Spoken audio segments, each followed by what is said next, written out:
رہے ہیں کی نیوز ایچ ڈی، میں ہوں حارث علی شاہ گیلانی۔ چلتے ہیں آج کی اہم خبروں کی طرف۔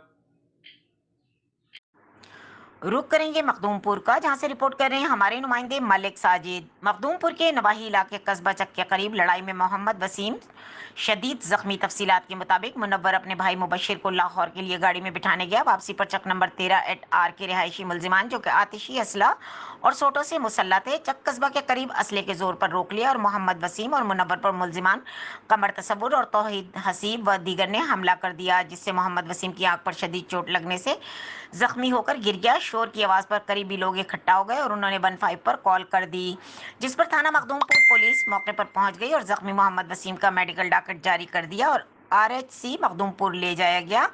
ڈاکٹر نے زخمی محمد وسیم کی تشویشناک حالت کے پیش نظر THQ اسپتال خانیوال ریفر کر دیا۔ مزید خبروں اور اپڈیٹس کے لیے ہمارے ساتھ رہیے گا، تب تک کے لیے اپنا خیال رکھیے گا۔ اللہ حافظ۔